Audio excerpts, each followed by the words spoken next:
Hello to everybody. The video of today is inspired by the conversations with my students from my own personal experience and also from the Discord group that we have with my students where sometimes they share questions.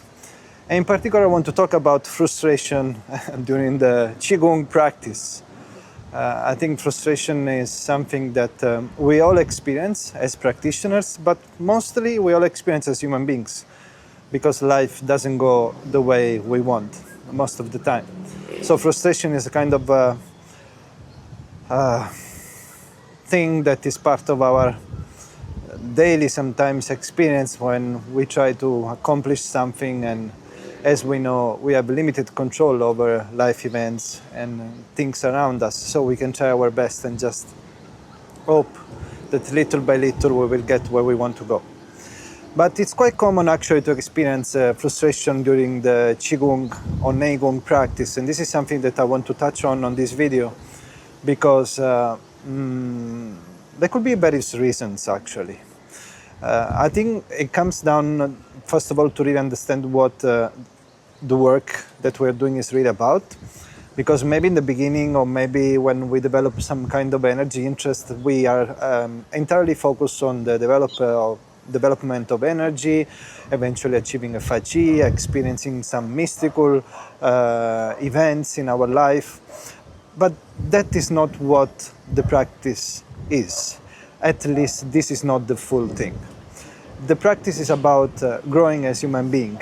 And when we take the moment to actually work on ourselves, we see ourselves more carefully than what we usually are aware of during the day. What I'm trying to say is that maybe we already experience frustration in other aspects of our life, but we don't notice that much that feeling because we are engaged in life, we are engaged externally, we have many things going on, so our mind, we are not really aware of how the mind is working and the emotions that are connected to it.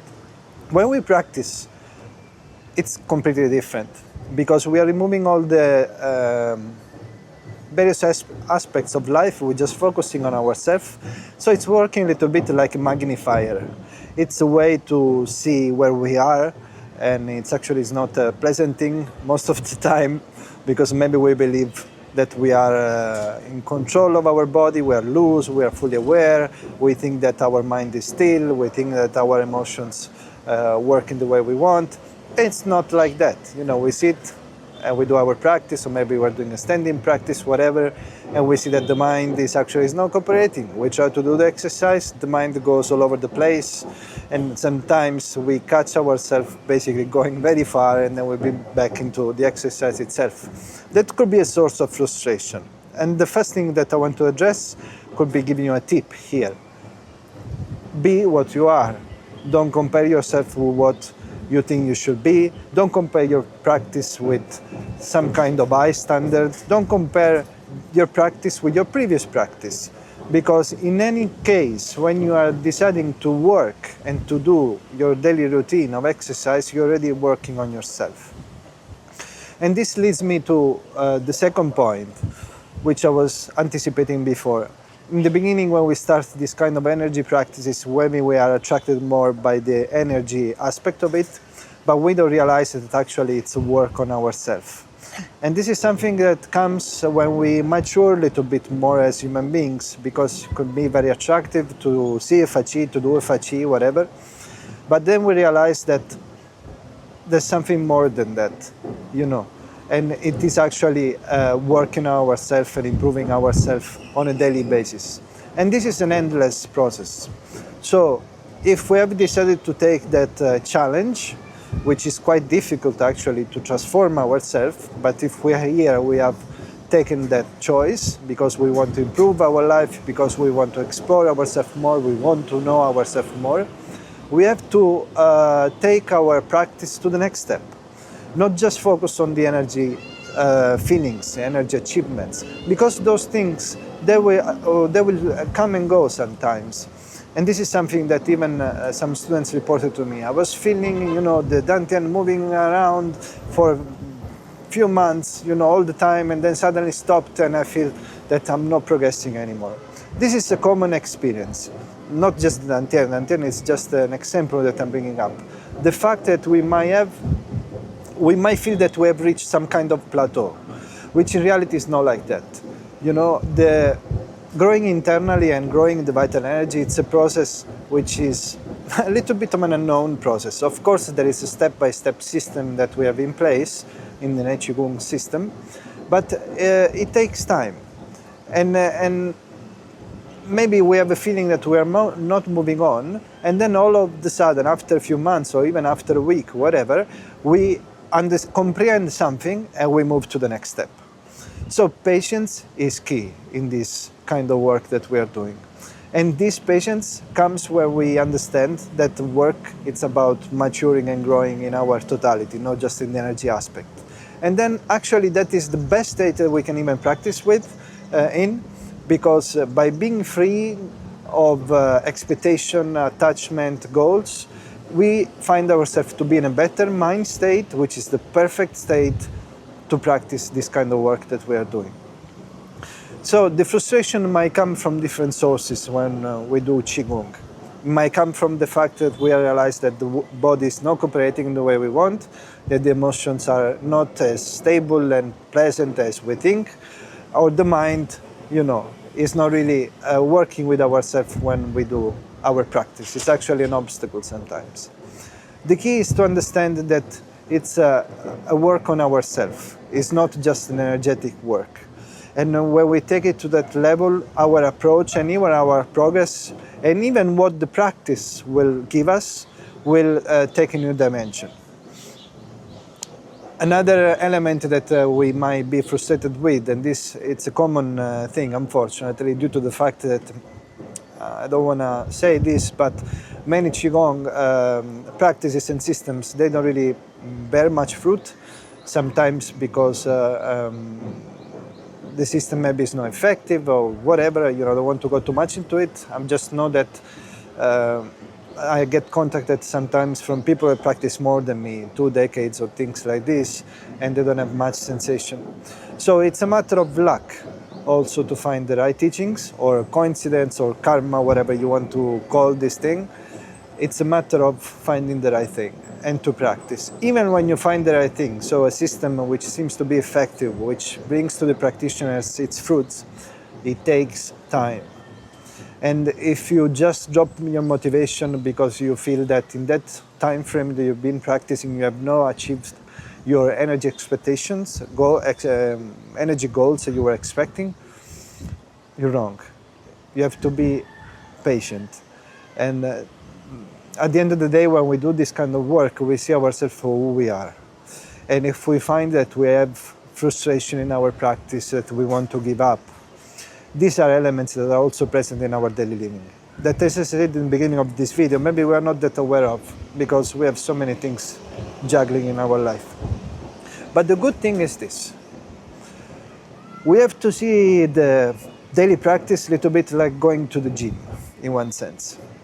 It's a training for our internal aspect, which means that if I'm able to overcome my frustration, my willingness of giving up, my lack of motivation, my lack of discipline, if I'm able to train myself on it, so by committing to a practice and doing it for a while and seeing actually where it takes me, that kind of power that we develop, which means going beyond our negative thinking, our sabotaging attitude, will reflect in our daily life. So even in my life, I can say that, amongst the various things that I experienced thanks to this practice, one of them I could point out is my drive. Don't get me wrong, drive in this 2025 dream and society, but my ability of stay committed to something, even when it is not pleasant, even when it is difficult. Even when you're traveling and you have very little time, you make space for the practice, even if it is 11 p.m., whatever it is, you do it. It will be easier to say, no, for today, just skip it. Of course, we are human beings, so there's nothing wrong in once in a while skipping the practice. But practicing Qigong, or practicing Nei Qigong or Nei Gong, it's about educating your mind, educating yourself, And these words are coming from somebody who has always put freedom and freedom flow of life as the first thing. But what I've noticed is that if I commit and force myself to do something when I don't want to do it, in this case the practice, let's say, because life can be very demanding at that moment, because I may be upset for certain things happening in my life, because I might physically be not that well, because I might have other thoughts that are taking over my daily sanity, let's put it in this way. If I commit and keep the practice going, no matter what, I will see, and I saw that, and keep seeing that in my daily life. The impact that it has, the improvement that it brings in my daily living. So this kind of Qigong, Nei Gong, Nei Qigong practice that we are doing, it's actually Kung Fu. Kung Fu doesn't mean just to punch somebody. Actually, the Chinese meaning is to have a high level of proficiency into something. So anything can be Kung Fu.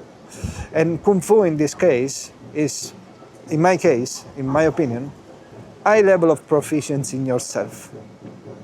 So sharpening yourself, fighting against yourself.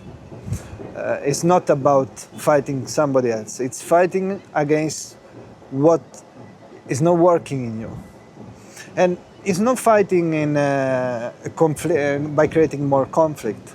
This fight happens by realizing what I'm experiencing, whether it is frustration, a lack of motivation, a lack of discipline, and deciding to do something about it in a very relaxed way, but doing it.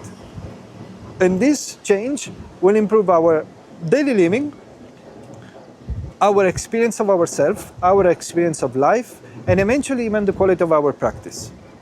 So my suggestion, my tip, especially for my students, because I care about them, other people, if they ask, I care the same, but if you feel that practicing is hard sometimes, and it is, sometimes it's hard, it's not always pleasant, finding the time, sometimes late, sometimes early in the morning, sometimes feeling you're not going nowhere. If you feel yourself in that situation, you probably have already experienced what I'm saying, and you feel you have hit a plateau or things are not really moving that much, be patient, and you will see that in a little bit of time, maybe you will have a new comprehension, a new experience that is going to take your practice to the next step. And then you're going to have your motivation again, you're going to push again, and this is the way it works. So just be patient. The work that we are doing, it's bigger than just an energy accumulation practice, the cultivation practice with some kind of far goal. This is a journey. This is the journey that transforms ourselves. The rest is just our mind trying to sabotage a good, healthy, powerful lifestyle that we can have. This is my words for this.